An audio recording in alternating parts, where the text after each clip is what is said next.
Hello, my friends. How are y'all tonight?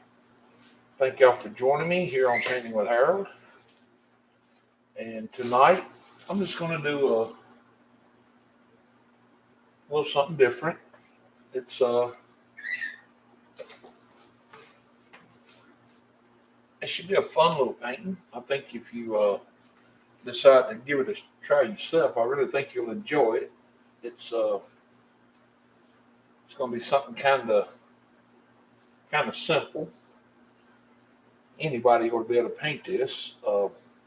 And if you do try it and you go to having problems with it, just let me know and I'll help you out with it all I can. Hi, Mava. Steve, what's going on, man? How y'all doing tonight? Tonight ought to be a fun little painting. I hope y'all enjoy it. 3 a.m. Oh, my word. Steve, where are you at?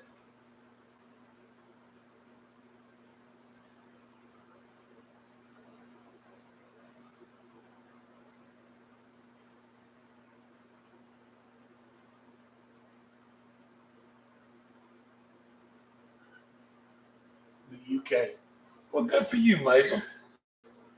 The UK. Well, that explains it.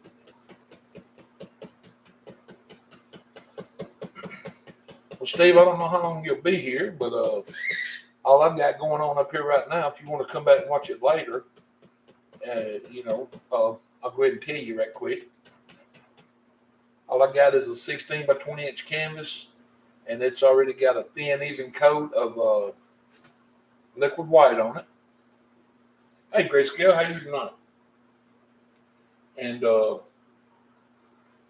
my colors are titanium white, alizarin crimson, phthalo blue, dark sienna, Van Dyke brown, sap green, cad yellow, yellow ochre, Indian yellow, and bright red. Don't really know what I'll end up using, but I just put those colors out. All right, Steve, you have a great night. And like I said, if you come back and check it out, that's all I started with. If you decide you want to try to paint it, and it's gonna be a fun little deal. It's gonna be something different. So, but you have a great night, man. All right, I'm starting out tonight. All I got is just a 2-inch brush, and I'm just gonna come up here and start just somewhere in this area. Just gonna put on a little yellow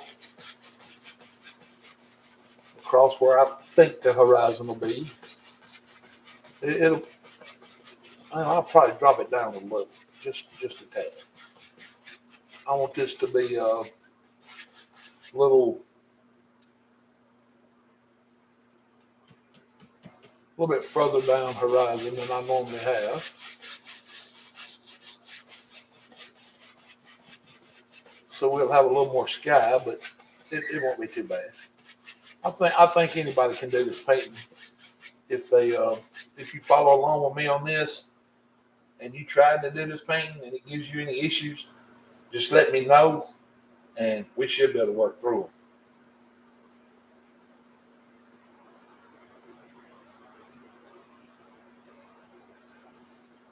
All right, next thing I'm gonna do is come right over without cleaning the brush.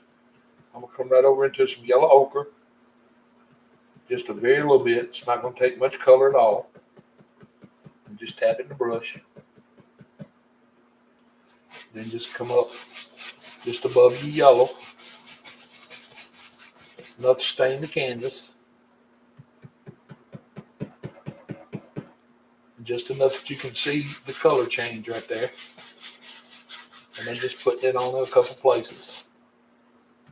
Like I said, it's not a lot of paint in this painting to start with. I want the sky to be real soft and just real gentle looking.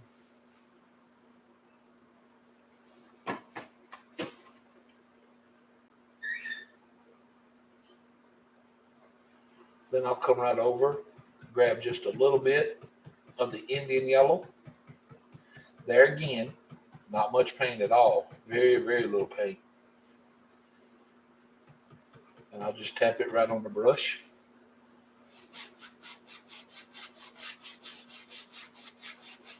And I'll bring it right above the ochre. And I'm just spreading it on real thin as well. In fact, all of these colors are just put up here real loosely.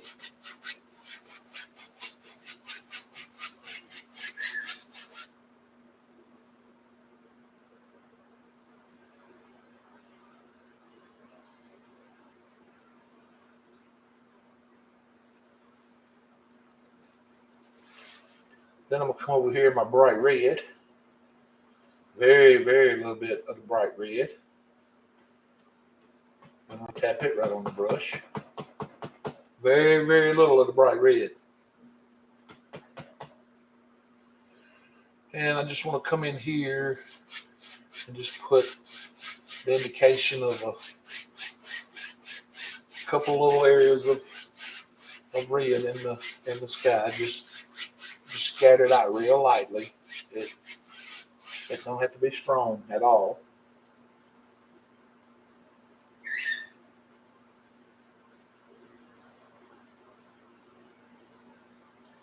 Then I'm going to come up and get just a tad bit. Again, all of these paints are very minimal amounts. I'm going to grab just a little of the dark sienna and just a top touch of the alizarin crimson, just to put a little bit of red tint in this dark sienna. You know, alizarin crimson, it's a fuller, richer shade of red than bright red.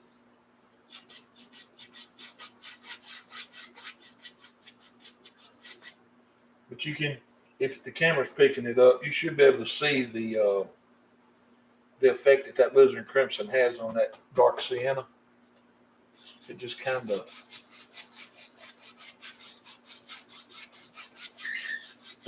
of, gives it that brownish tone, but it's also a little red in it. And I don't know, to me it just looks good. All right, I'm gonna hang on to that brush right there a minute.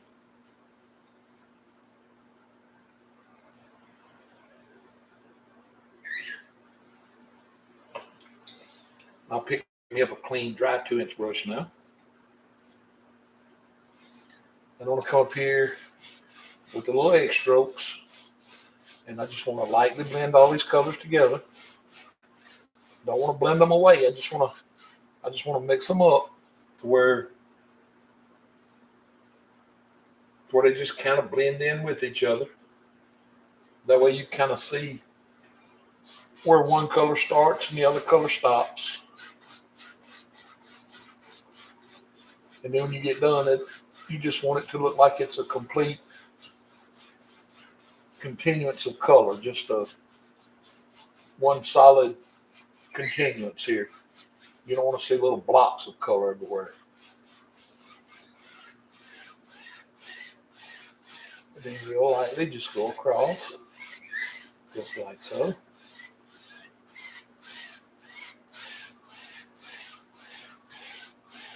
And then lighter down at the horizon.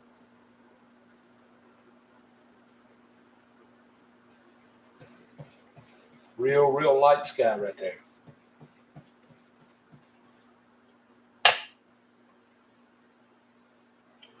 Then I'm going to come back and pull out just a tad bit more of the dark sienna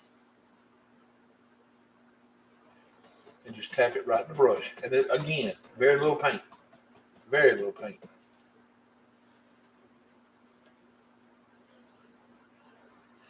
And I want to come up here and just real lightly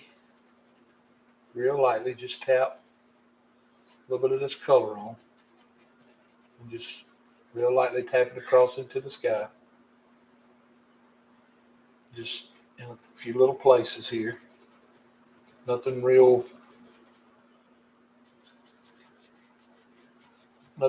dark or nothing real heavy. again, everything in this paint is just going to be just real gentle and soft.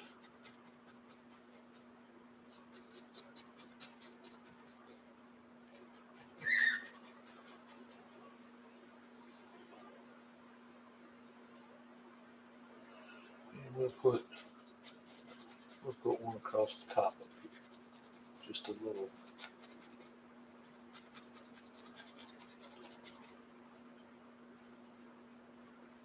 Right. About like that's all we need. Then I'm going to pick that 2-inch brush up that we just used to blend the sky with. Now it picked up a little of the color that we where we blended a minute ago, but that don't matter. I just want to come up here, and we just want to just real lightly go across that color, just ever so lightly, and just set it right down into the paint a little bit. That's all we want to do. Just real light.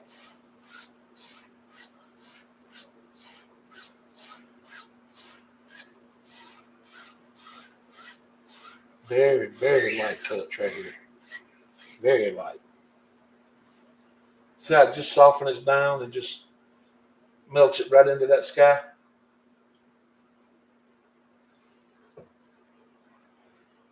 Then we'll do the top one the same way. We just want all of these colors real, real mellow. We don't really want nothing just screaming out right now.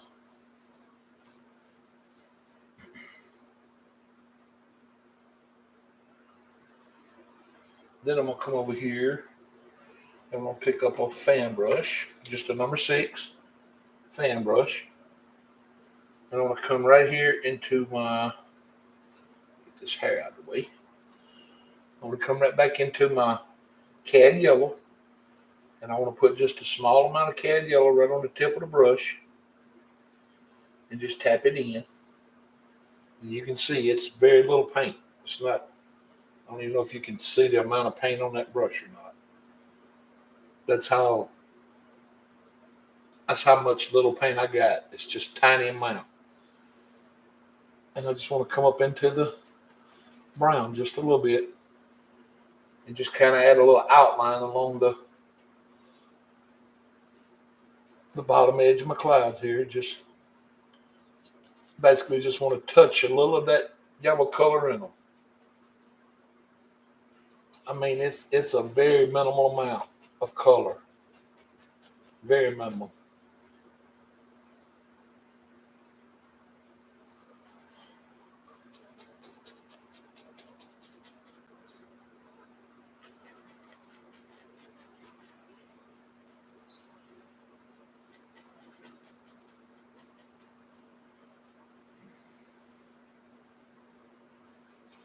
All right, then I'll just clean that little bit out over here on a paper towel of the fan brush because it didn't take on enough color to really need a full washing. And then again with that 2-inch brush, same one, I'm just going to come back up now since we added that little bit of yellow in it into those clouds. And I'm just going to softly blend those to where that yellow just kind of melts its way down into that brown part of it. It just gives it a little pop. That's all you want, just a tiny bit of pop in that will let you see it's there.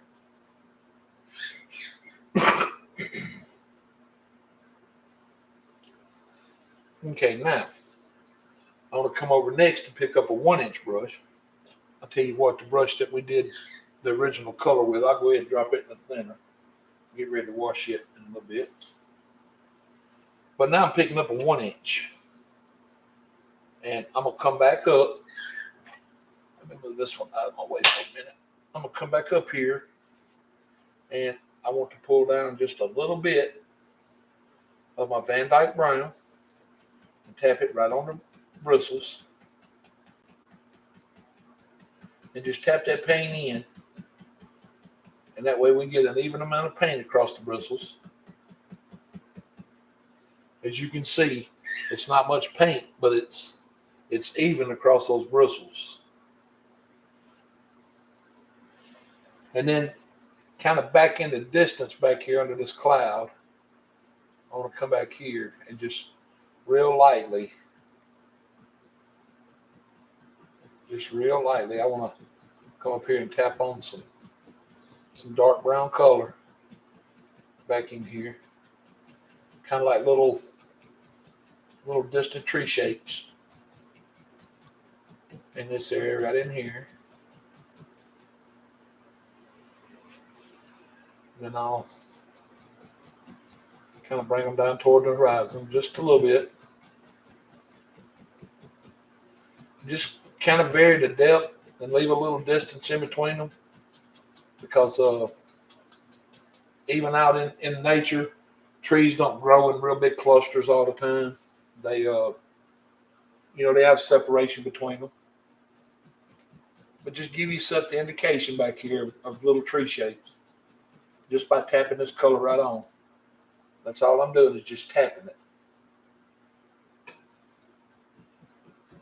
Then I'll just come over, just continue tapping, but I'll drop down kind of lower, leave myself a little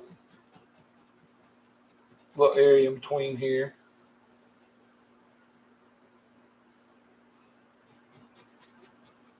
Just adding a little bit of body down at the bottom, but you still don't want it to be, what's the word here? They're trees way off in the distance, and that's why we're only doing just like a little small outline of them to make them look like they're far off. But even at that, they're still trees. We still want to be able to tell that they're trees.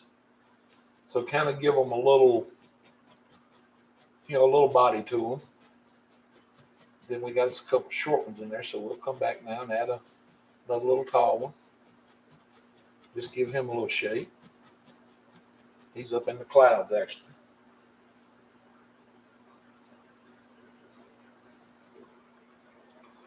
And the more you tap with this brush, the more paint you're losing. So, and that's not a bad thing, because you can come back over here and tap these, and it'll just make them that much lighter, which is good. But then it also picks up some of the paint that's over here, and you can go back and use it over on this side. So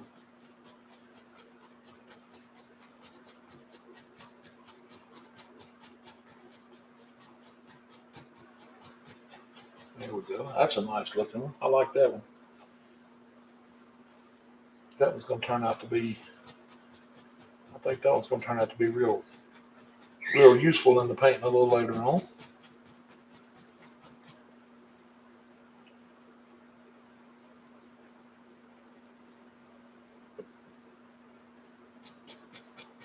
Then we'll do one more little short one in here.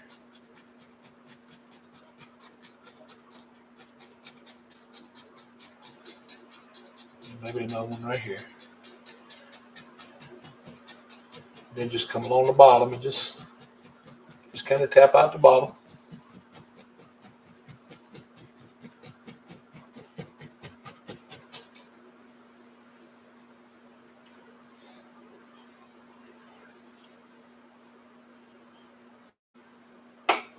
All right, now I'll pick up my little script liner brush, and I'm going to come right up here in that color, same color. Pick up just a little bit of this paint, and I got just a little bit of thinner in it to thin it down some.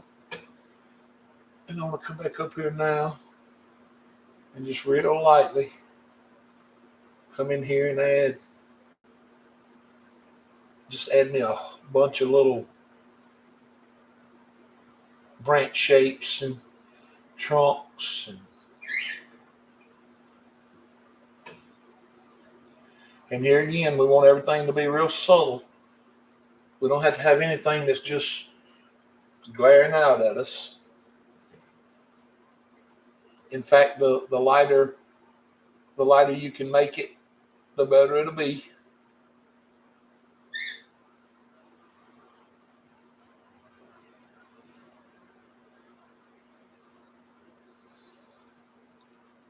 Just add you all kind of little sticks and twigs back here. Don't need a lot of detail because, like I said, this is all real far away.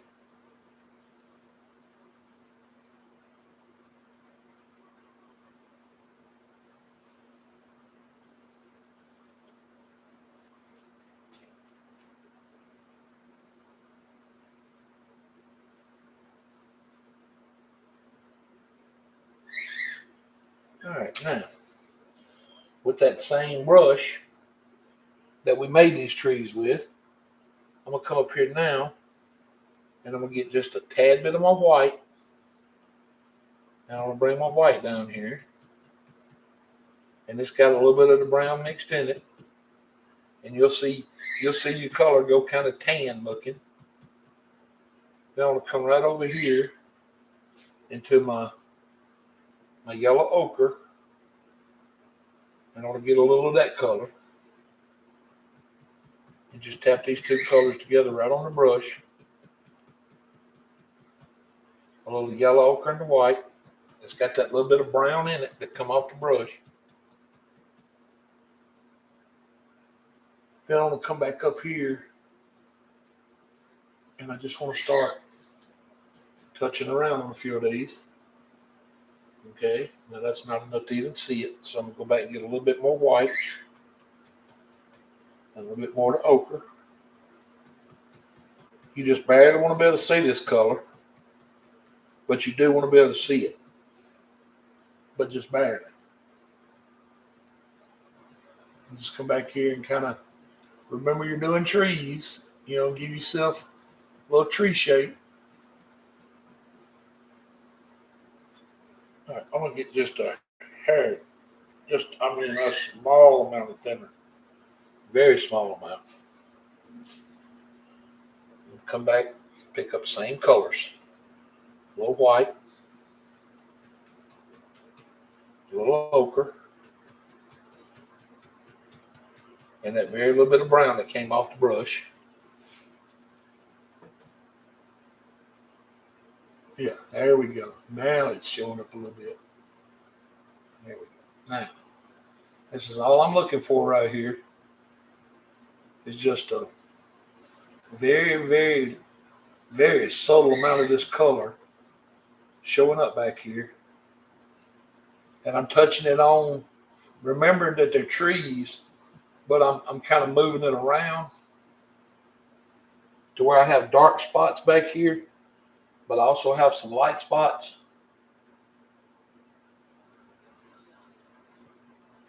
And that way some of the limbs we put in the show, but not all of them.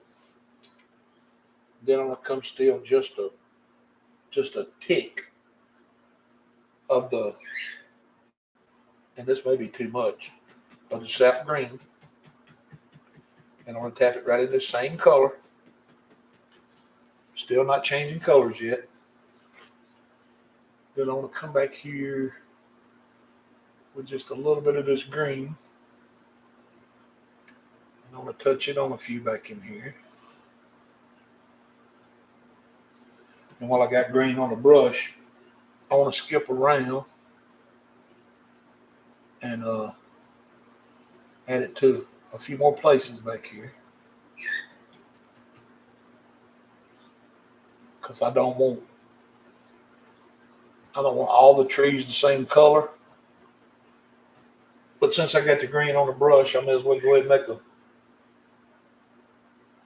put a little bit of green in there in a few of them.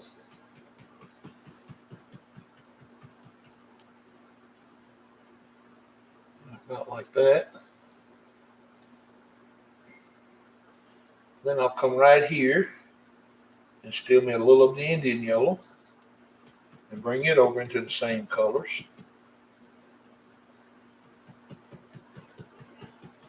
And a little bit more of the white.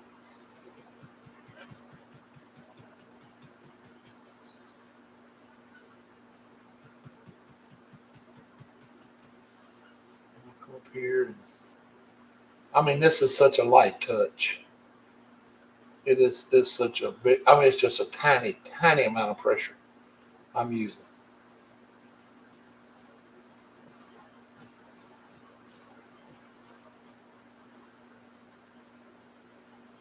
Now you can see just a hint of green in some of these trees.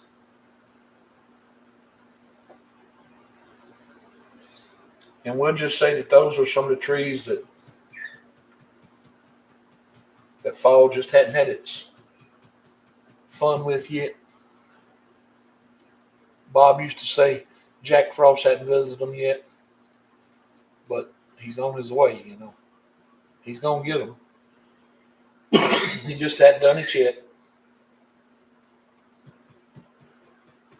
Then I'll come back in here and add just a little of that color over in here, just to take away some of that.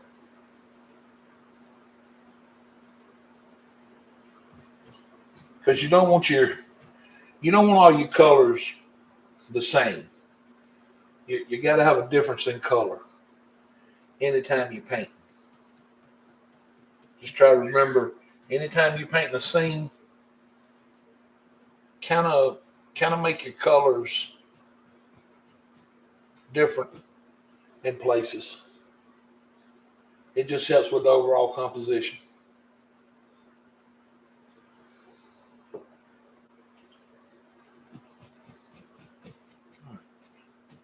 Come in here and put some of this in front of down here along the bottom, make it look like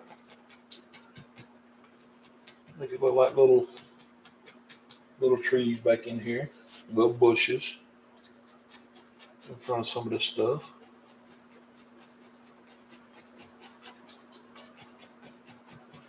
And just kind of tap out the bottom, make it real light. Not like that.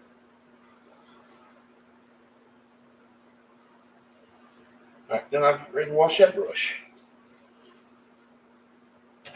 But now I'm going to take this 2-inch brush that I was using earlier, and I'm coming out up here now, and I just want to tap this last color we put on across the bottom.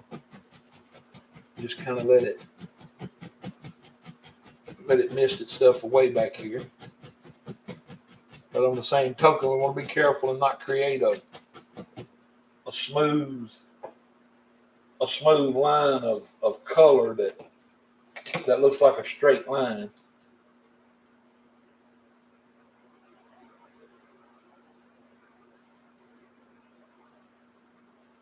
And one way you can keep that from happening is you can come in with your brush straight up and down and tap down and pull at the same time, and it'll pull some of that color from the bushes up above it. It'll pull it down into the paint. Then you can come back and just tap that color like so, and then very lightly come back, very, very lightly, and just lift that color up just like so.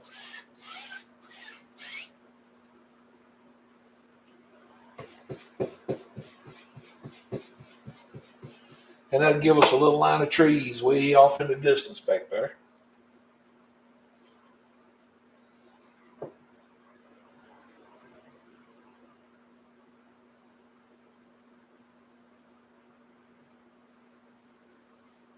Then I'm going to come back.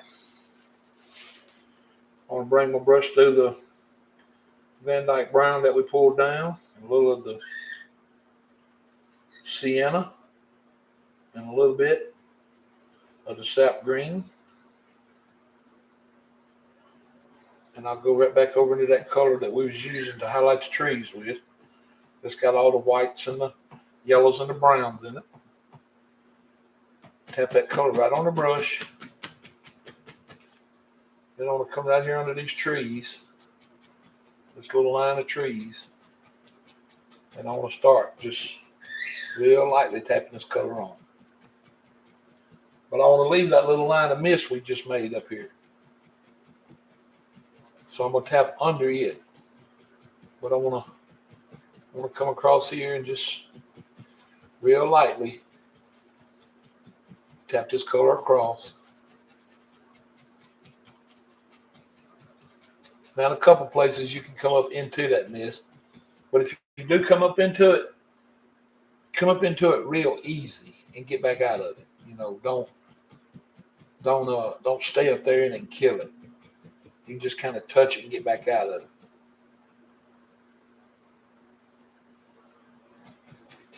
Because that little bit of mist is going to help us sell the illusion of distance. And we want to keep that. All right, now let's just kind of even this out a little bit.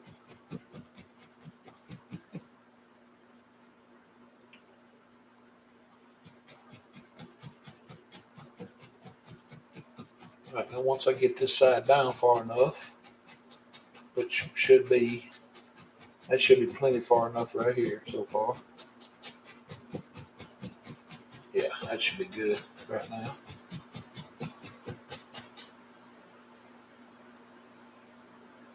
Yeah, that should be good. All right. Now I'll take that 1-inch brush that I just dropped over here in the thinner and wash it right quick.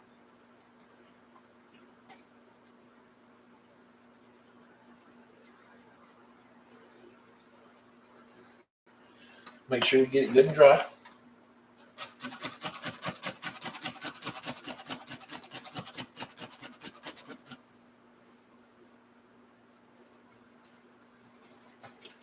I'm even going to dry it off with my paper towel after I beat the devil out of it.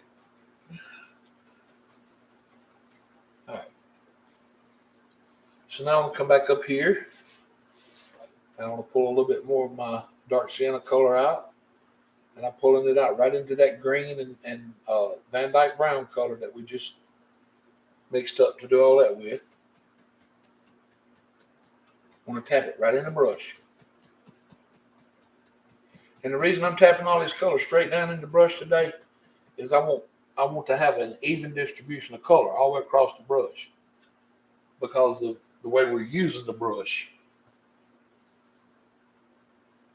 All right, now I want to come right up here a little taller than these trees. I want to start about right here.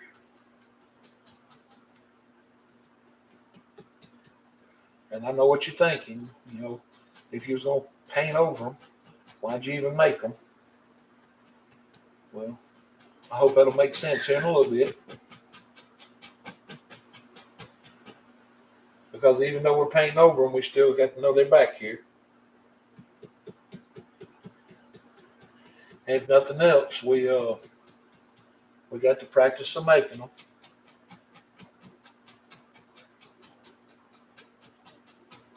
All right, so we'll add this one in right here. And we'll come back. We'll put another one right beside it, just like so.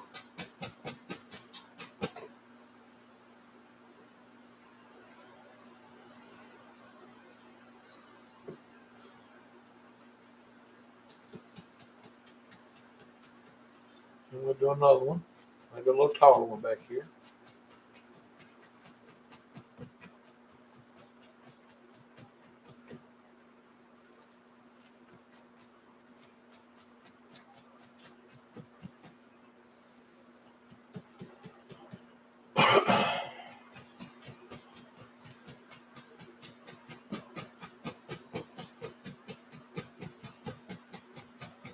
Stop it about right in there.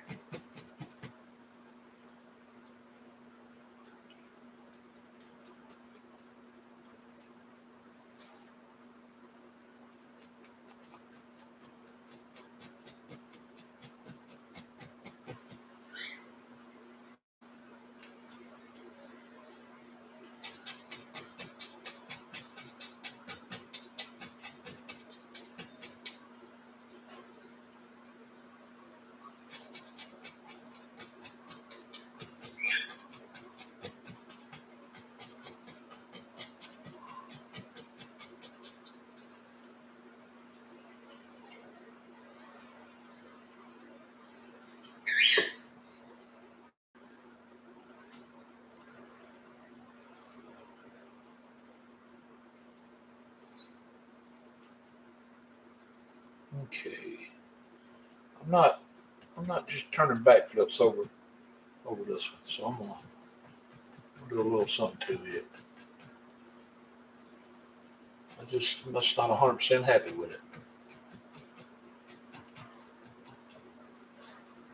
Yeah, that's much better. Okay.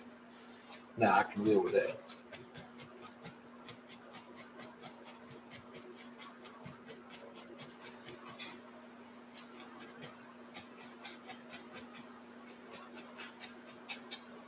Okay.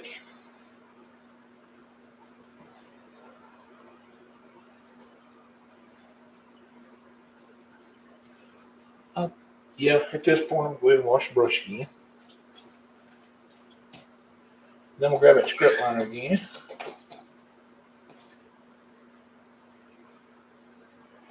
Get it in the thinner. Come up here in the same color we just used to make the trees with. Just bring that brush through. Load it up with paint. Come back here. Give ourselves the indication this time of some little trunks. We're going to go ahead and add in a couple little limbs this time. I don't know if they'll show up the whole time we're working on this, but if they do go away, we know how to make them now, and we know we put them in there. But sometimes they just don't stay with you the whole painting.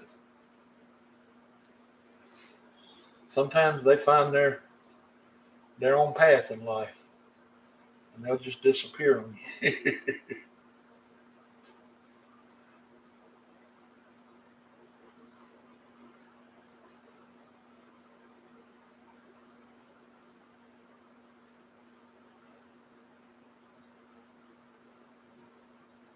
But now if they do, like I said, we know we put them in back here.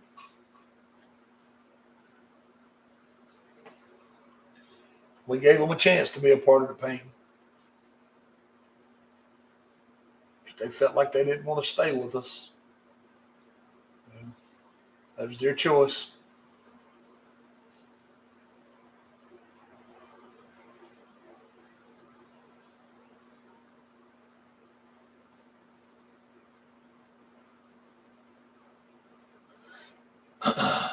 All right.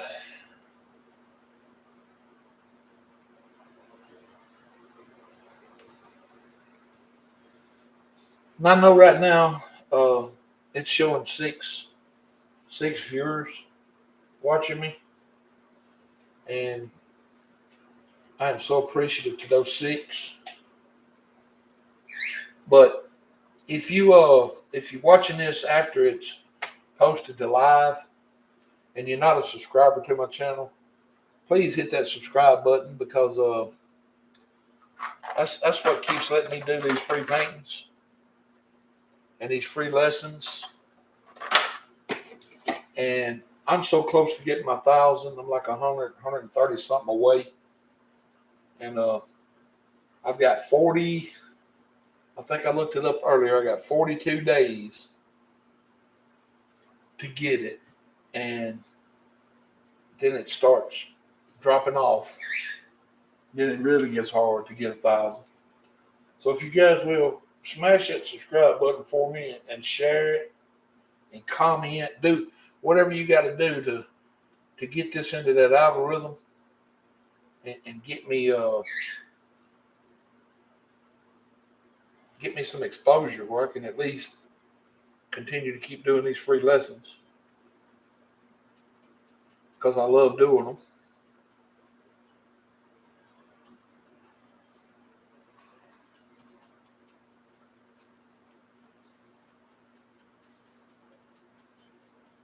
But it'd be nice to get a little audience too, and get it out there to where we can help more people. All right, I am using my oval brush right now. I'm tapping right into cad yellow, yellow ochre and a little bit of sap green. And I'm just tapping this color right into my oval brush. That's the little black handle one. Then I'm going to come up here with a very light touch. Very light touch. And I just want to start adding in a little color. And here again, I'm not trying to saturate these trees with color. I just want them to look real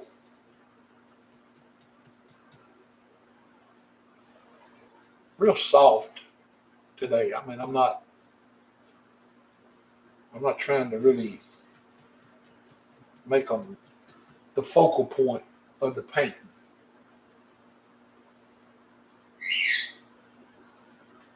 I want you to be able to see that there's a little color back here on them. But I almost want you to have to strain your eyes to see what color I used.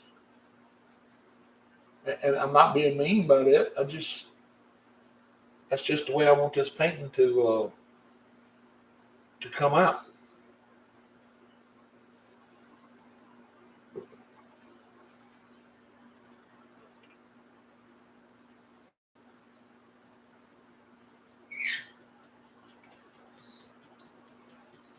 Like sometimes I almost don't want to even say the colors I'm using.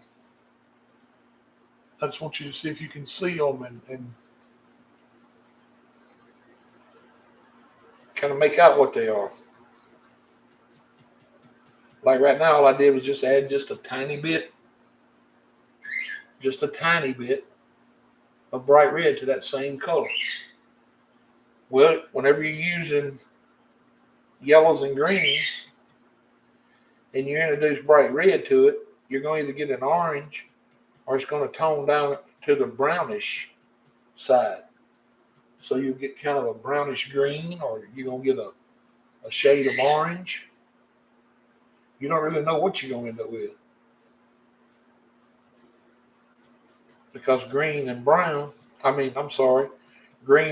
are opposites on the color wheel.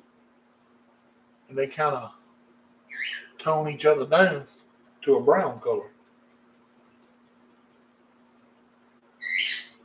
And since this is more of a fall kind of foliage, that's a real pretty fall color. With that little reddish brown.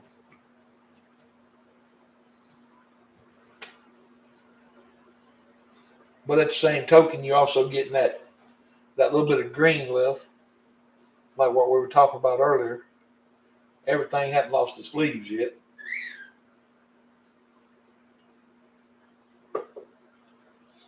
So we still got a little green color floating around. Then I'll pick up just a little bit of the Blizzard Crimson and just a little bit of the ochre. You bring into this color. And yellow, ochre, and crimson make a real pretty peach color, which is a beautiful fall color.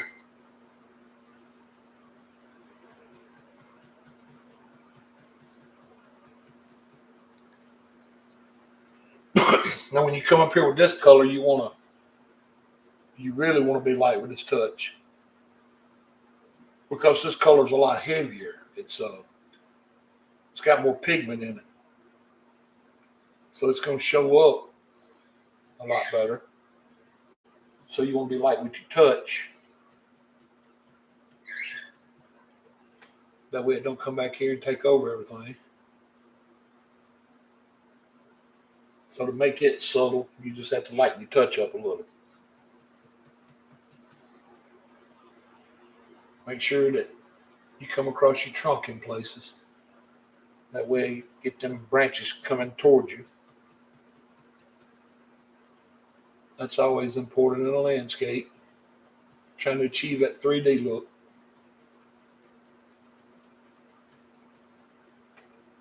And then when you start down to the bottom, just kind of let it work its way down in here to the dark. because you're going to lose light once you get down into the base of the trees. So if you can, anytime you're working in a painting and you got a line of trees like this that are not facing directly into your sun, leave yourself a little bit of dark at the bottom. And that gives you that look like you can see back into it. All right, but now see through these cracks right here and all these openings, you can see these other trees back there. So it just makes it look like they go further back. That's kind of why we built them the way we did. All right. Now I'll come over here, pick up my 1-inch brush again, and get just a tiny bit of thinner on it. Not much. It never takes much thinner to thin out your paint.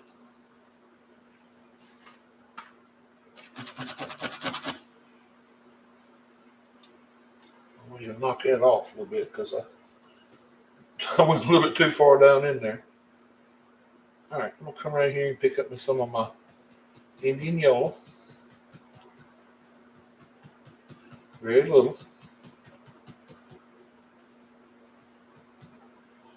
Then I'm going to come down here at the base of this tree. And like I said, drop down some. Don't kill all that dark color that's there. Leave some of it there.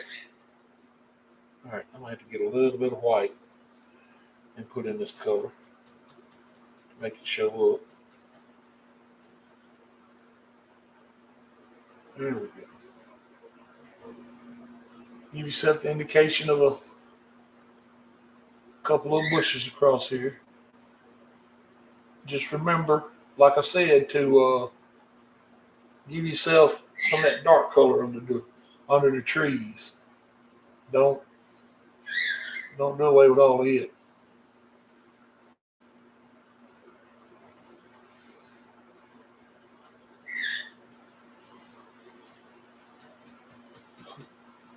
I see you, Grayscale. Appreciate you sticking around. Then I'll drop down on it a little bit, about right in here. Or a little bit more of that color.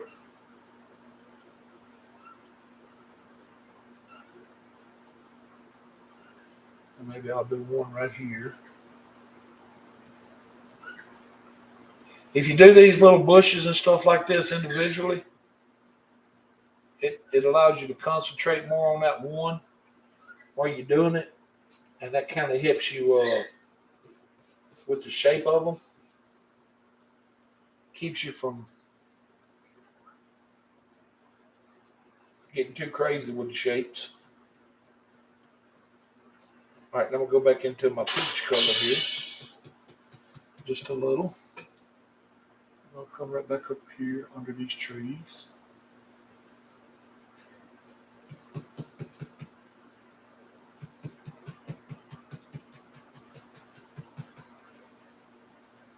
And just give myself the indication of another little bush right here. I'll bring it out, bring another one over here.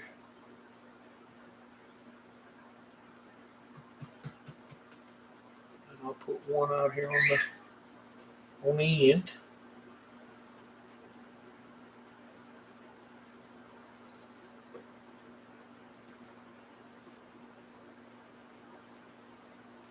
But adding these in at random like this, it just, I don't know, to me it just seems like it helps so much. Right, then we'll come right here into a little bit of the yellow.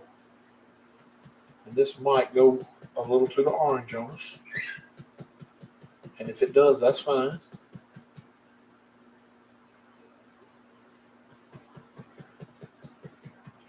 Because then orange will be another color up here. And like I said earlier, we get these little subtle color changes up here. That's what gives us our indications of color changes. when you just make a little subtle color change, the eye's gonna catch it. And when the eye catches it, it tells the brain something happened, something changed right there.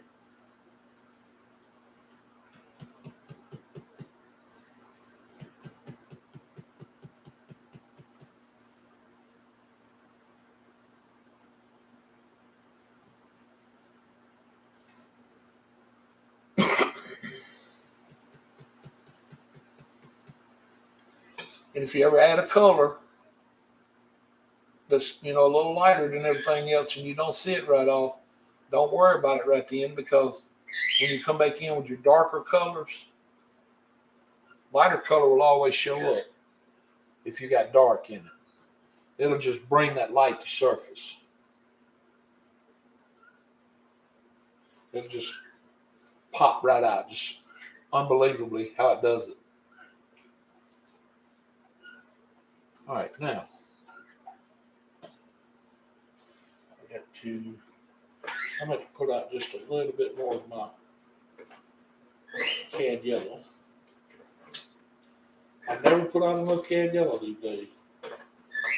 That color is getting so popular in my color palette.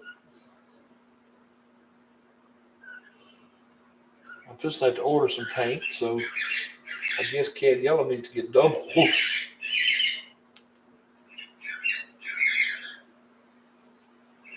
But it happens, so we just had to deal with it.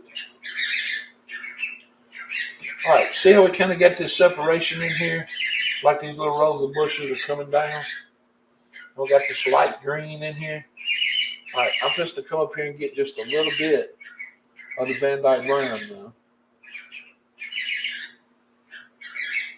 And I'm going to just have it right on the brush. And I don't want to come up here with a lot of pressure and do this, but I do want to come right under these bushes here with a little of Van Dyke brown. And I just want to real lightly touch and just add a little bit of darkness in here between these colors. And I'll show you what this does in just a second. Or what we're going to do with it anyway. I just want a little bit. A little bit of darkness in here.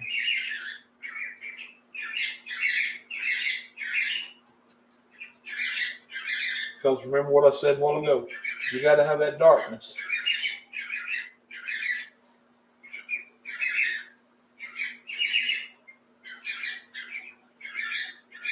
All right, I'm going to wash that 1-inch brush that we just did that with.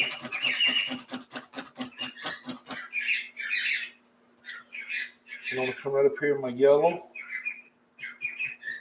cad yellow, and my red, or that orangey looking color we was making. Just tapping that 1-inch brush right down into it. And I'm going to come on these opposite sides over here and bring that color up above the brown on this side now. To make it look like it's sitting down in between the bushes. And then knock that color out, come up here and get some of the sap green, which I'm fixing to put some more of out. And then mix a little of the sap green and the yellow together. Right here. Tap that color right on the brush. And just come right up here between these bushes and just add a little bit of that color, that greenish color, right on top of this dark brown. Just don't kill all the dark in this color. Let it stay kind of dark back here. But at the same time, it'll have that little green hue to it too. But it'll look more like shadowed grass now. And just kind of tap it around back in here. That's all you got to do. Just bring it here and there. That dark color just covers some of that up. And then just kind of mix them all together and make them look like one solid color across there.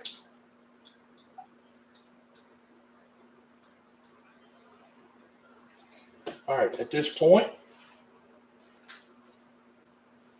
I'm gonna get my brushes ready to get them all washed up.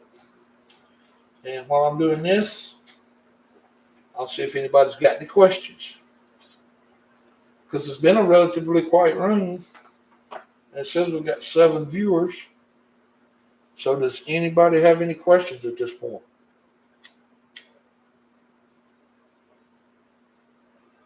Mava and Grayscale were about the only two, other than Steve, that said anything. Steve left. Said it was 3 a.m. over in the UK. That's pretty dark. Pretty early in the morning. So if we got any questions, just feel free to ask. And if you got any questions that are not paint related, ask those too. We all family. Enjoying the stream. Well, thank you, Grayscale. I appreciate that.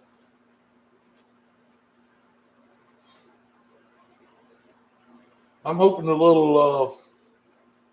hoping this painting don't go south on me. It's a little different than what I normally paint, but I felt like it'd be kind of fun if it comes together.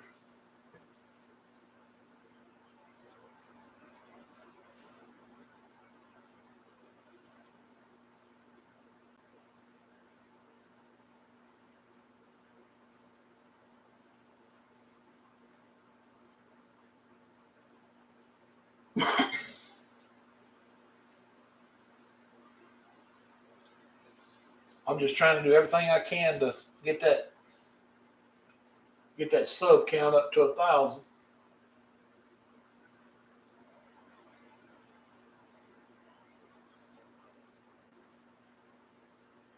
So I thought maybe if I did something a little different than people are used to seeing, because there's only so many ways you can paint mountains, and people might get tired of seeing them.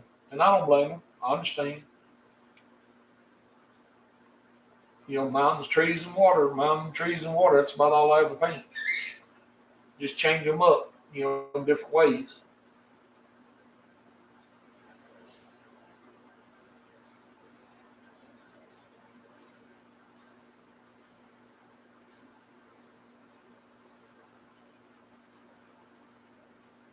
All right. Well, I guess we've got no questions. So I'll move forward.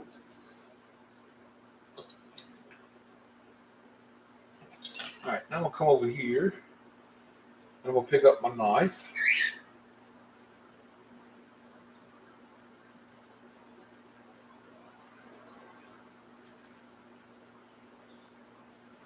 Donna B. Hey, Donna B., how are you?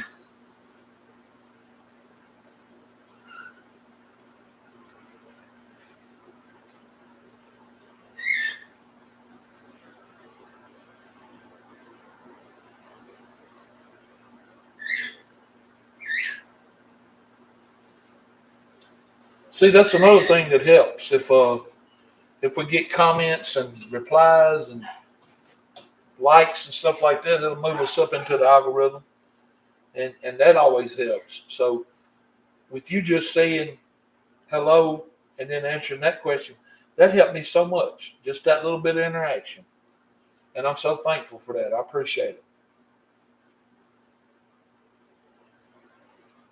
I'm starting to figure some of the YouTube algorithm out, but I still got a lot to learn of it. But I've learned that they really enjoy the audience retention, and they really enjoy the audience participation. And I'm trying to work on how to get the audience to be more involved and to make my paintings a little more interesting. So that's kind of why I'm doing this one tonight. It's like I said earlier, it's a little different than what I normally do, but it helps, and I'm so thankful to you guys when y'all do that. So thank you very much, Donna, for commenting. All right, now I'm gonna come right up here, and I'm gonna just start pulling me down a little indication of a roof back here. I'm just scraping out the paint right now is all I'm doing.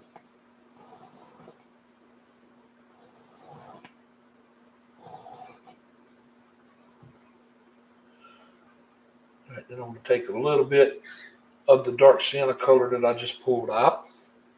Very little bit of paint. You can see on my knife right there. It's a tiny amount of paint. And I'm going to come right back here. And I just want to kind of pull down the indication of a little roof right here. About like so.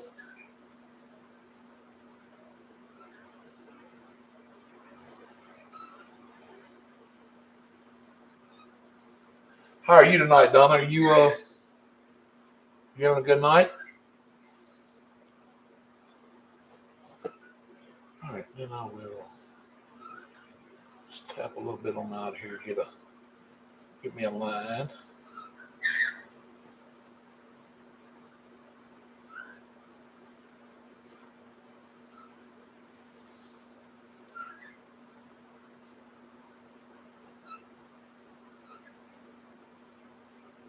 Just a little bit taller. Just a little bit.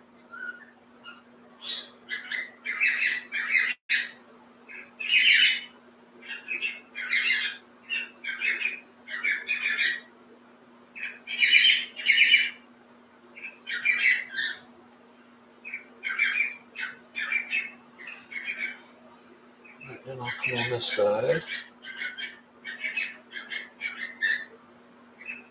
Give myself a little indication of a side of the roof.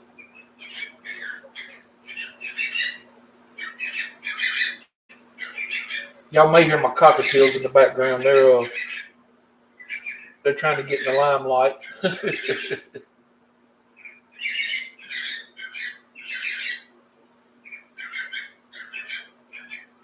Well, thank you, Donna. I appreciate that. Hey, Paul.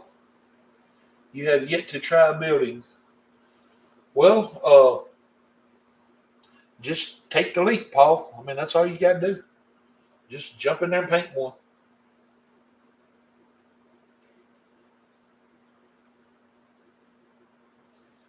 And I know I make it sound like it's nothing to it, but the thing I learned was until you paint your first one, you'll never paint your second. Oh, you got a parrot. Oh, wow. I had a parrot, but I had to get rid of him. He was not favorable of men, and he was mean. He was a Senegal. He was beautiful, but he did not like me. And I tried so much to get along with him because he was gorgeous. And he was, I don't know, he could laugh and he could say a few words, but he did not like me from the time we got him until the time we got rid of him. He never liked me. And I don't know why. Because I was always trying to be good to him and love on him and take care of him. But now he loved my wife. He was definitely a female's bird. And one day I went to feed him, and I reached in and grabbed his bowl. And when I did, he grabbed my hand and he sunk his beak into my finger, into my thumb, and he was biting with aggression and would not let go. And it tore my hand up pretty good. Oh, I'd hate to get bitten by a macaw. Oh, my goodness. Them birds are powerful. A friend of mine's got some macaws, and he have destroyed the, well, he's actually got two. macaws and several other little birds, but his macaws have destroyed his molding in his house. If they get close to that molding, they will eat it up.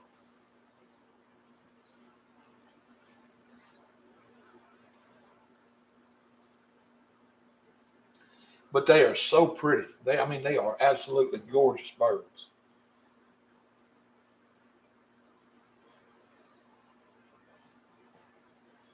But now they like him and his wife,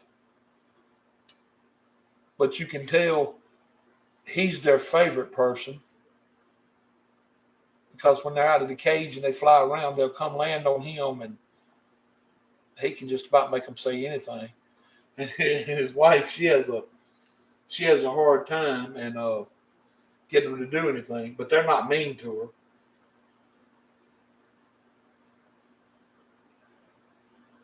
Ate your door. Oh my goodness. Wow. Well, they are powerful. They are some very powerful birds. But they are some gorgeous birds. And they're so entertaining.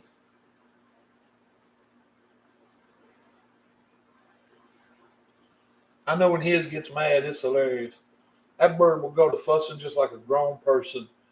It's just, it'll just start fussing and won't hush. And he'll look at it and say, just hush. And he'll say, you hush.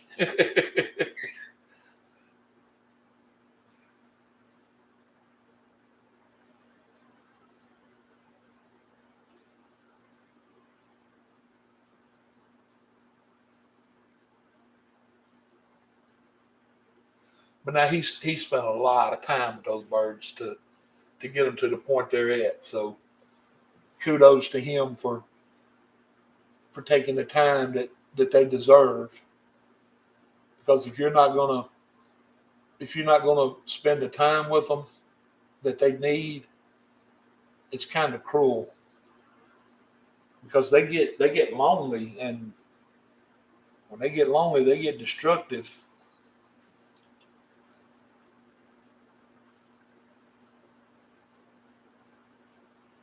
But now he's good to them. I will say that he spends a lot of time with them, and that's what it takes. It takes a lot of time.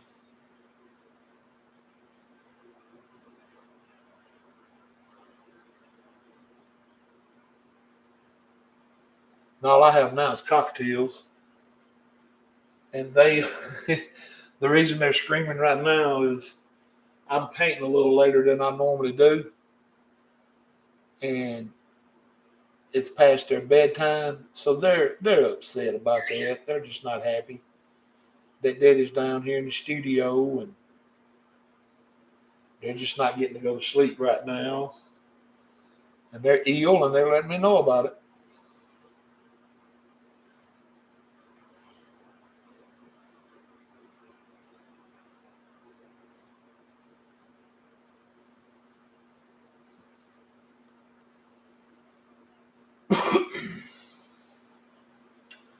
But I'm telling you, it takes a lot of time. If you got one, you know.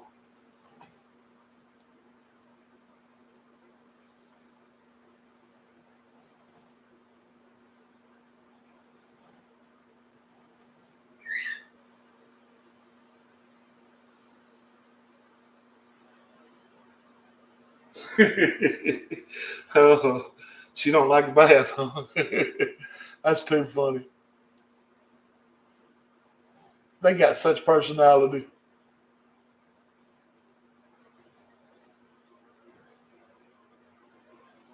I would have loved to been able to keep mine because he was, oh man, he was beautiful. The yellows and the greens and the little touches of red, but we couldn't do it.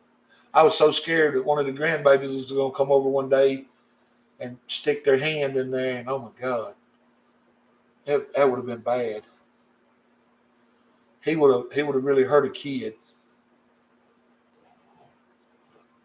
Heck, he hurt me. So I can only imagine what he would have done to a child. She loves the dogs, but not the cat. That's too funny. Well, I guess cats are not supposed to like birds. That's what I've always heard.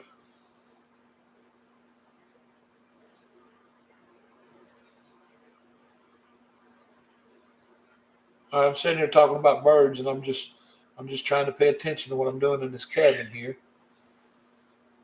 or this barn, whatever it ends up being. But I'm just trying to get the dark color in so I can get the perspective laid out.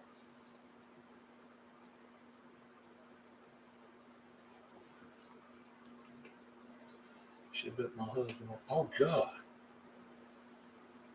on the nose. Ooh, ooh. I bet that did not feel good.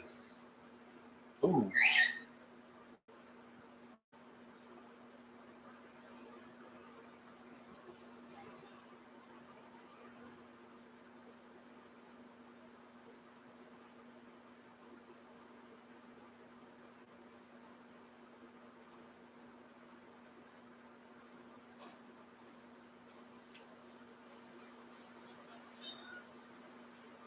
Well, mine's name was Gadget, and Gadget was he was living with an older lady when we got him, and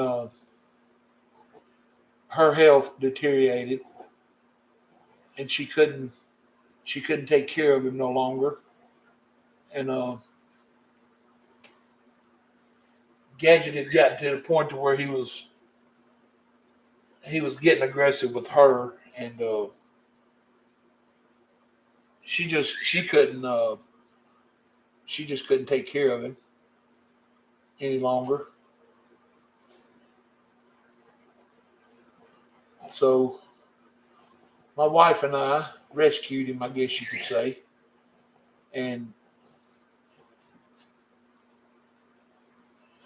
he wasn't bad mean to my wife, but once she seen the bite that I took a couple times, because even when it wasn't bad bites for me, for somebody else it was pretty bad. For her, it scared her to death. So she got to where she was scared to stick her hand inside the cage, and I can't say as I blame her. So Gadget started.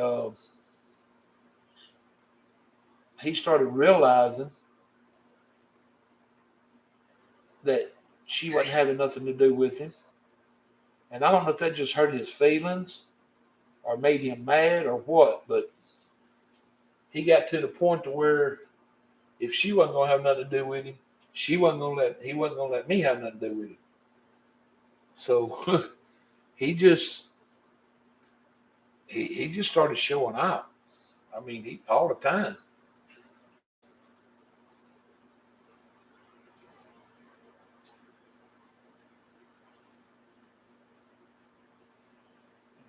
For some reason, I can't get this to straighten up over here.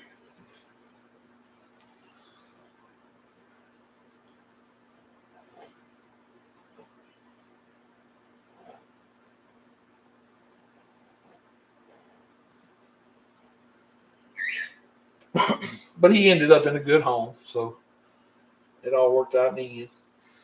She sends me pictures of him every now and then, and he's still pretty.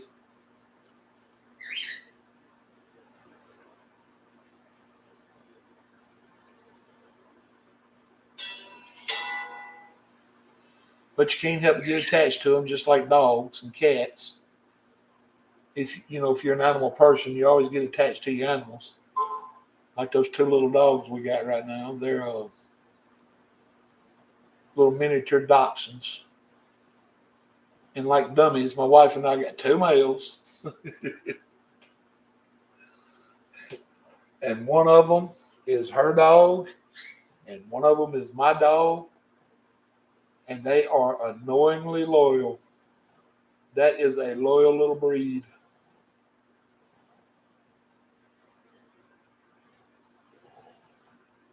And you can't do anything that they're not involved in.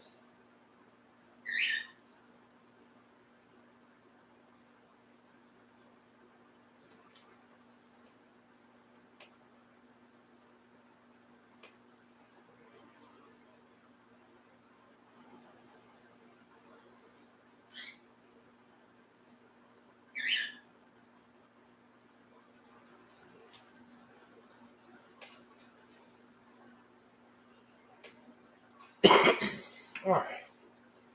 We got all the dark color in there. I just ain't 100% happy with that roof layout yet, so I'll work on that just a little bit more.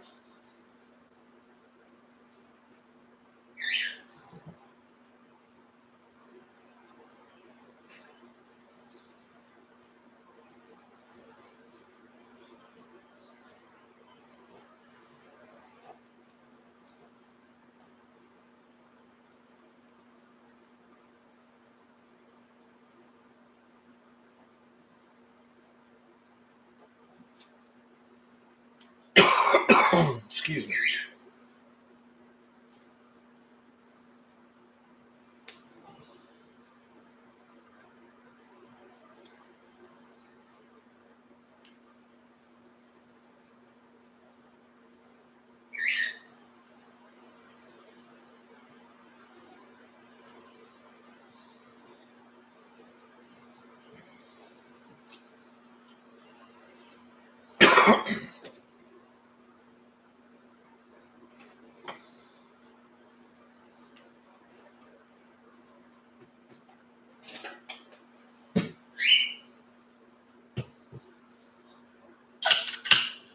All right.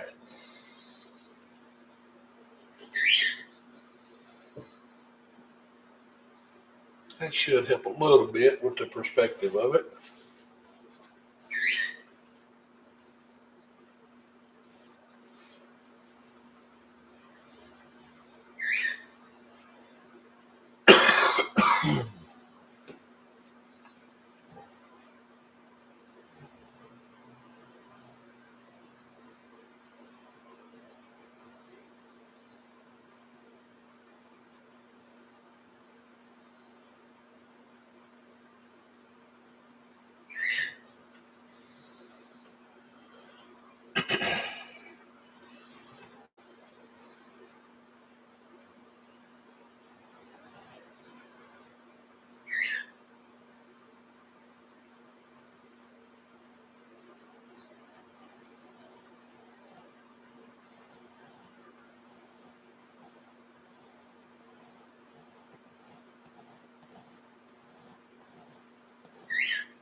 All right, I'm gonna get some of this color scraped out of here now, so I can come back up here with the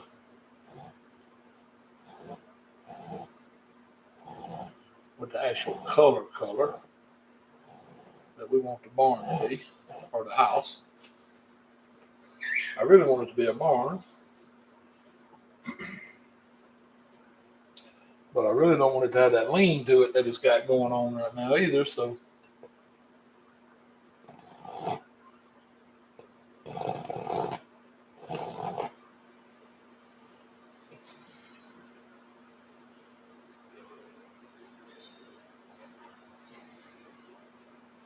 it is so hot tonight.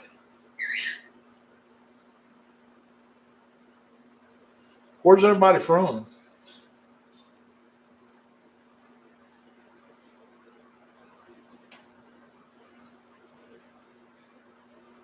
I think I'm gonna mix up a little yellow and a little yellow ochre.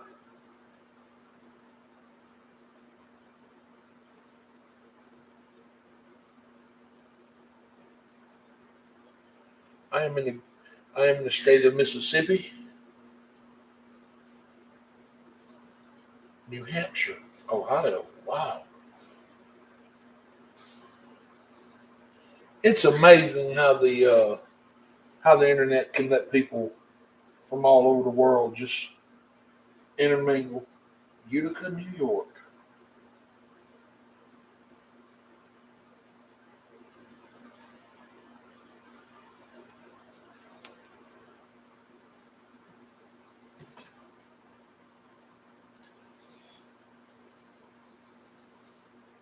You can have people from all over the world watching you. Australia, England. It's unreal.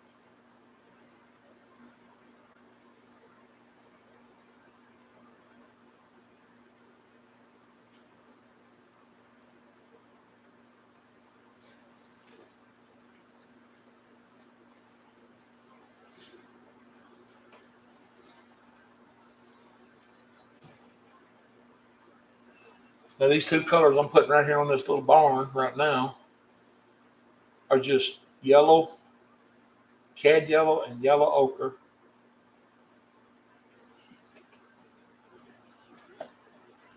And for some reason, that yellow ochre or these yellows not wanting to come off of my knife up here.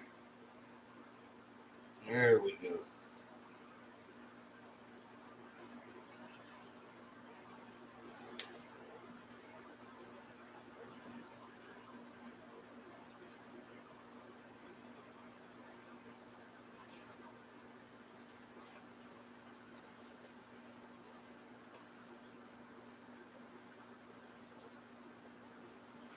I want it to look like an old wooden building standing back here.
gonna grab me just a little bit of my red.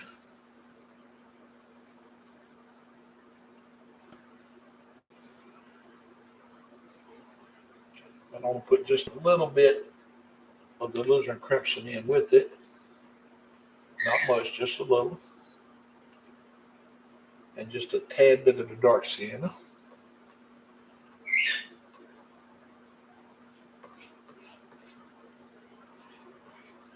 And just pull that color out real flat. And get that little roll of paint again. Seems like you always work with a little roll of paint anytime you're using the knife. All right, I'm going to come right up here at the top. And I just want to touch on across here. Just so you can see a little bit of the red color. And I'll come down the back side and touch on a little of it to where you can see it. And a little bit along the front here, along the eave.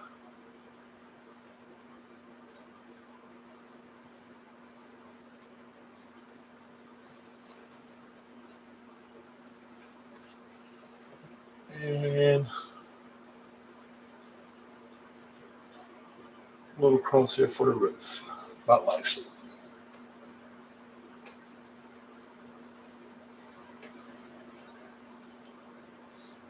All right, now I'll pick up just a tad bit of the white. Make this a little bit brighter, but I don't want it to go pink. If it gets a little pink tone to it, that's fine, but I just don't want it to be real pink. All right, I'm gonna come up here and just start lightly touching across here along the roof.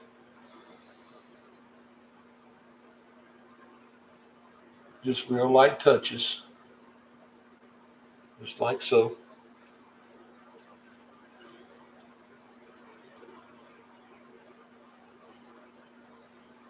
And keep in mind that you got a little angle up here where it's coming down.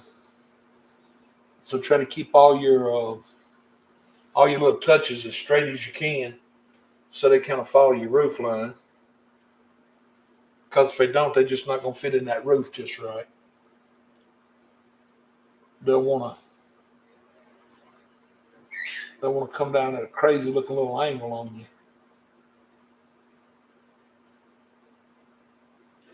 And if that happens, all you got to do is just come back up here and straighten it all back out. And just basically start over. That's really all you got to do. All right, I'm going to come up here. Kind of kick this out a little more back here because it's still just not laying in 100% the way it should.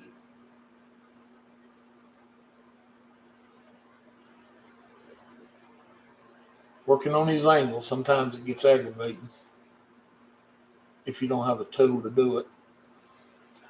And I don't, so.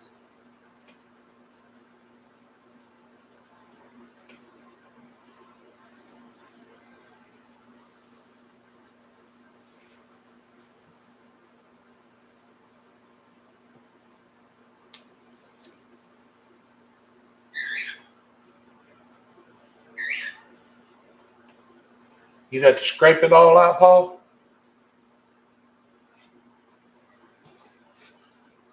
All right, and I'm going to come down this side over here and give myself a little indication of color on this side. And then come back and straighten this side up. Just like so.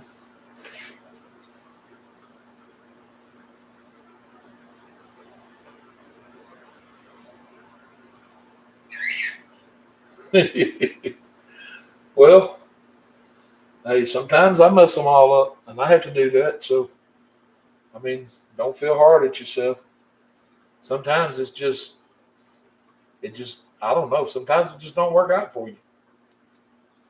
All right, now I'll come up here with some dark brown. And I'm going to just come back here and kind of Giving us the indication of some boards back here or up here.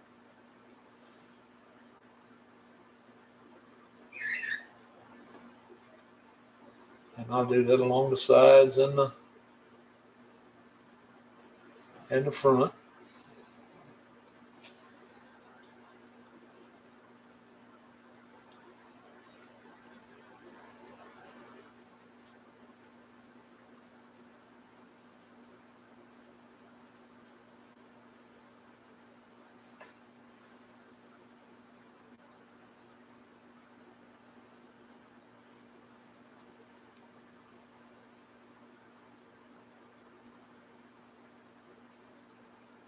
And then come across here and put a little dark under the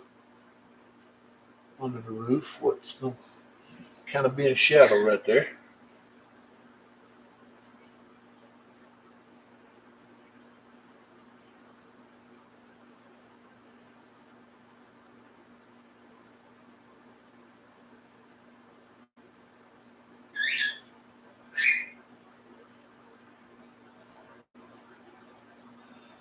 Kind of add a little dark to the back end of it back here.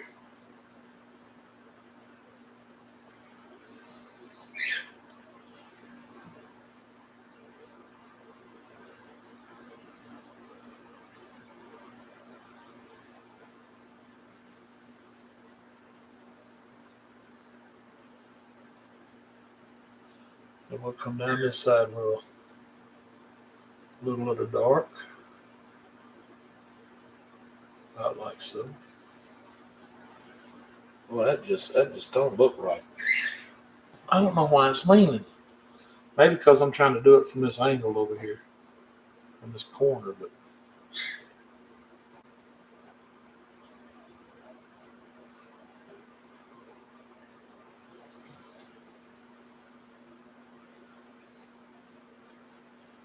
all right, and I'll bring a little bit more ochre in. Try to get this highlight fixed in here. And back here.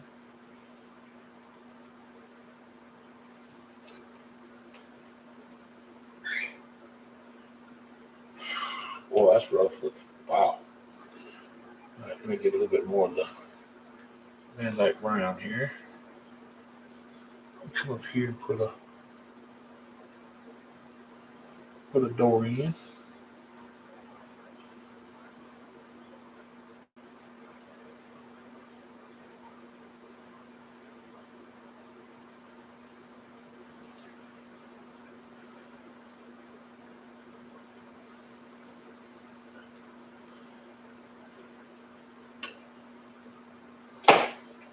All right, now that I got all that laid in, finally, I'm going to take a little small brush. I'm going to come up here, and I just want to real lightly rub over it and try to give it that illusion of real old wood boards back here. Make it look like an old barn that's been standing back here a long time.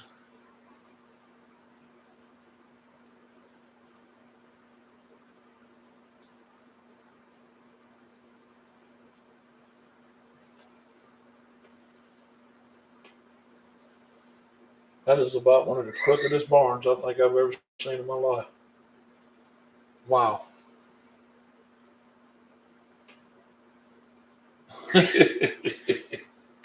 I don't know what I did right here. I got the perspective off somewhere bad. Let me come up here and try to cut this off and see where I went wrong. Yeah, Donna, I actually did. I'm actually an instructor, but if you look at this barn right here, you wouldn't think that. I don't know what happened here.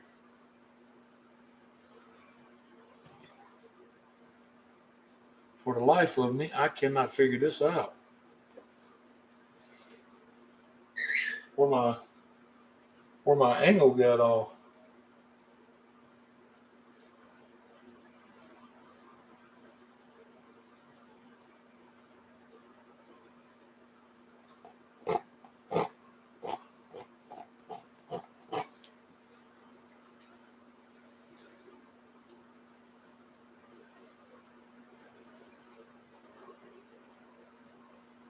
Hmm. All right, I'll tell you what I'm gonna do here. I always tell people if you mess up, all you got to do is scrape it off. So I'm gonna come right up here and I'm gonna do that because I always tell people if you mess up, all you got to do is just scrape it off. So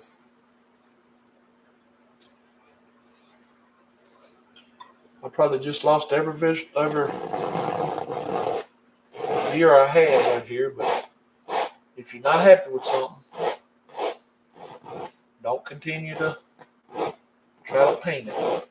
Get rid of it and fix it. And that's what I'm doing. I'm gonna get rid of it and I'm gonna fix it. I'm gonna take my paper towel now. I'm gonna come up here and rub this color out.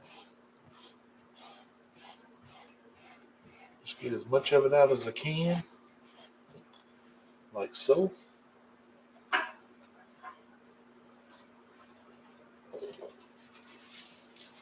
Then we'll come back up here into my Van Dyke Brown.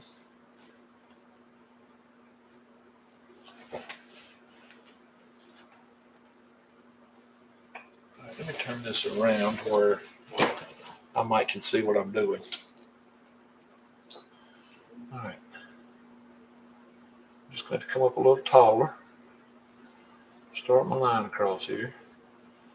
I'm just going to end up with a lot bigger barn this time, that's all. But sometimes people need bigger buildings. They may own more stuff than we know about. So we'll build a lot bigger barn back here.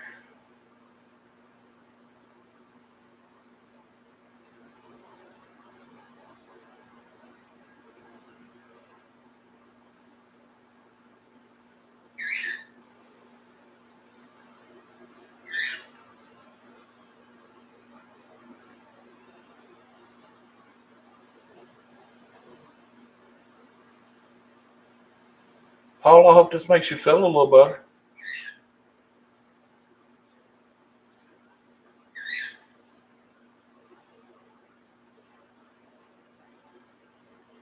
Because sometimes it just don't work out for you. And you have to scrape it all out and start over. Which is exactly what you said you'd have to do. So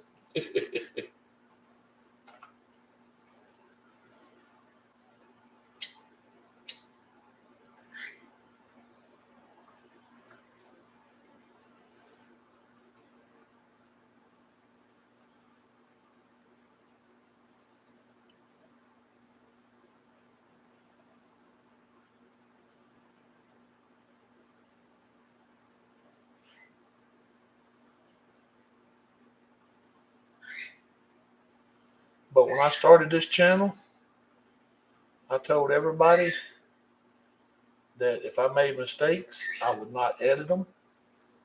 I want to show you how to fix one if you do. And this is the first mistake like this I've had in quite some time. But I'm kind of glad it happened in a way that it gives you an idea of how to fix something like this.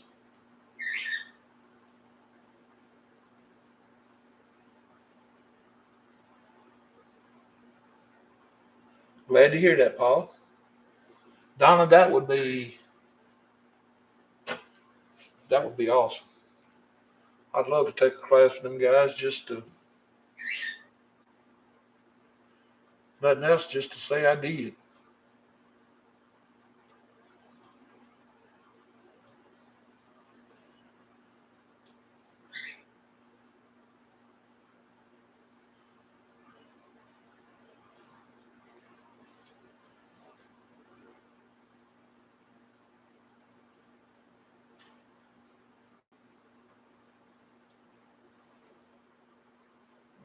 Come up here now, just pull this color straight down.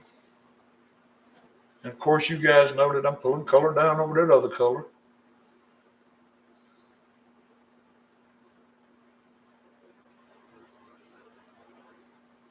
Because like I said, we can't hide it. Y'all know I messed up.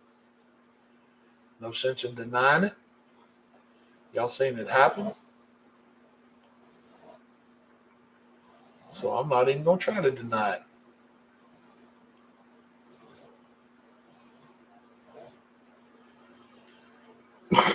I'll just build a different color barn.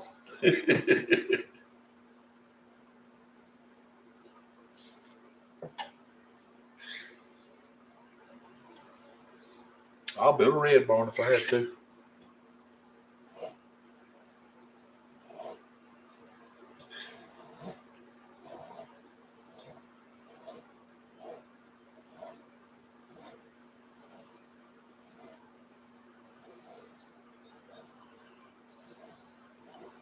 It's just hard working at that reaching around angle like I was.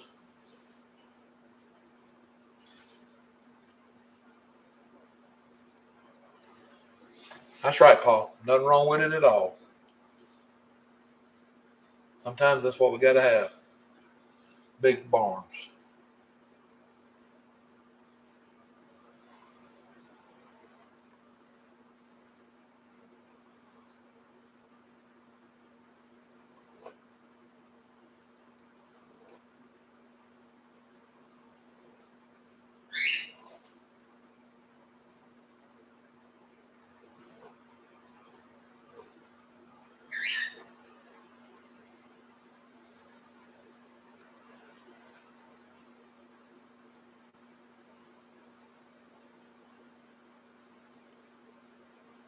I think all of this is Donna's fault. She got me talking about them parrots. You got me all excited.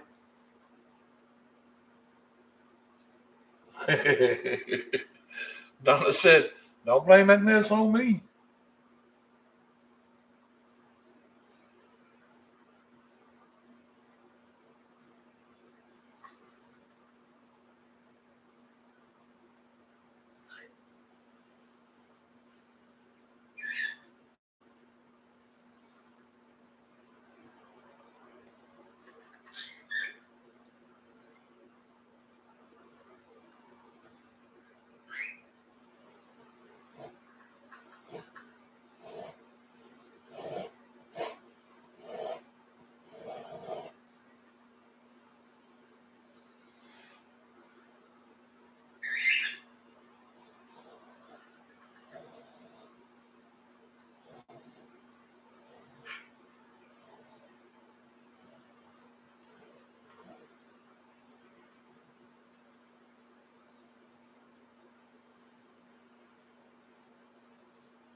All right, now I'll come across here and cut the bottom off for the perspective here. Maybe that'll help some. We'll come back with our our grass under it.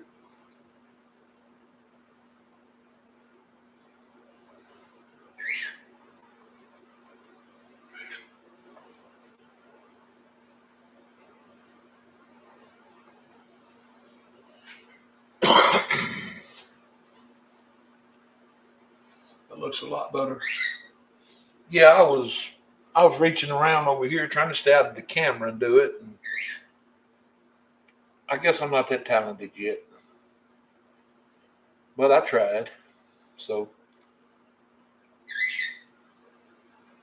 and like I said, at least y'all get to see a mess up and get some kind of idea about how to fix them. I hate that it was me that had to show you this, but all right. So now I'll come up here. Now I'm just using a dark sienna and white mix. I just kind of mixed them together just to get a kind of a tan color, and I'll just use that color to highlight with this time. Kind of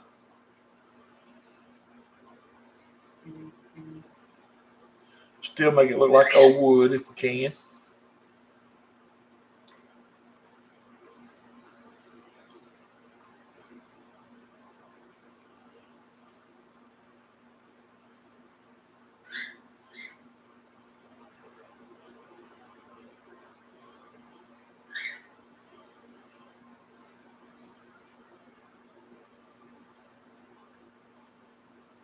Like that.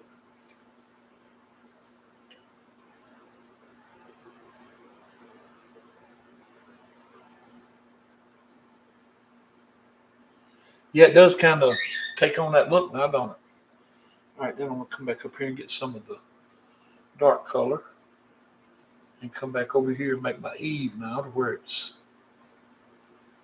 a little overhang, where it's always darker. And then start putting some dark color under here because it's always going to be darker up around them eaves. And just pull that color straight down.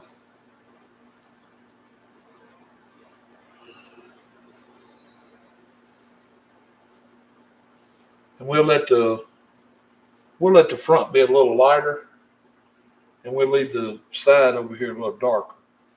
So I'm gonna come over here and pick up a little bit of the darker color now, and bring a little bit of this color over here, and just get it darker to where it's still light enough that it'll show up, but it's gonna be darker than the front of it, or at least it should be. And I'll add just a little bit of blue in it, so to pick up that shadow color in there.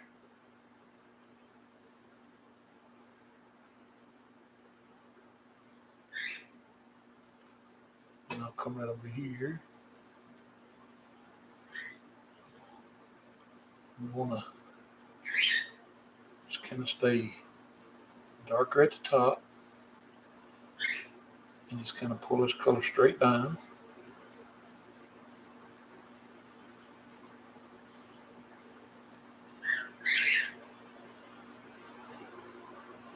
About like so.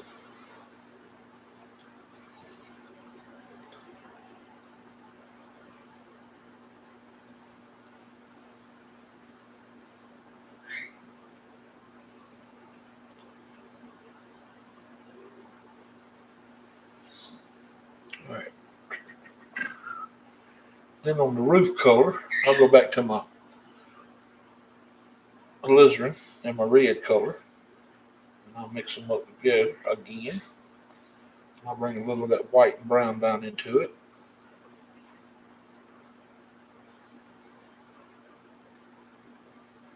I'm going to put just a little bit of dark sienna in it. Just a little bit. Just to give it that kind of a rusty look. And I'll come right up here at the top and just start real lightly pulling it down, let it break, and just make it look like the old roof's just raggedy.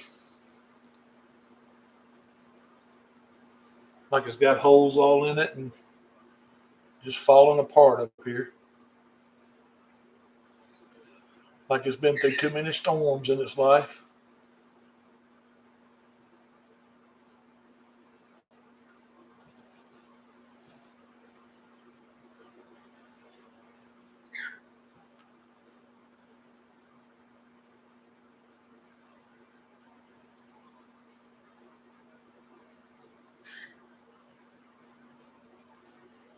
Just been patched up one too many times.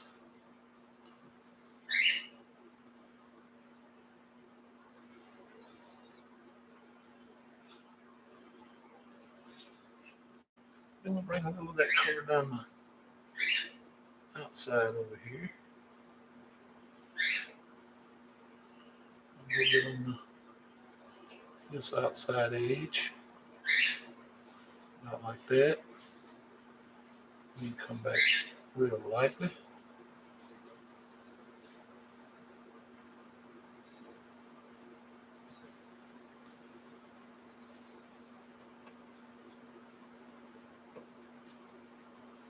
Yeah, this one's falling apart though. This one, he don't look like he's gonna make it much more. Then I'll take just a tad bit of the brown color. Come over here and get me some more of this blue and a little bit of the white and red, and bring into this color.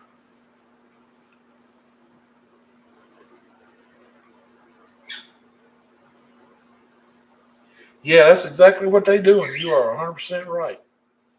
They want me out of here. They want me out of this area bad right now. All right, then we'll come over here and just real lightly touch on this great looking color I just made. You just kind of let it break, like when you're doing snow on a mountain. Just real lightly pulling down. Just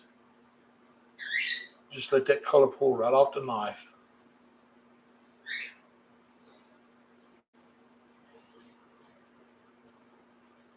And give it that old rough look.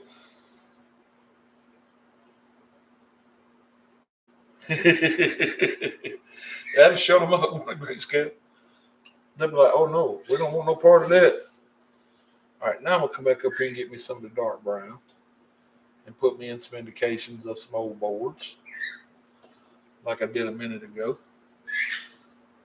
But this time, maybe this will look more like a barn than it did a minute ago. Because that little building I built a minute ago, it was pretty raggedy.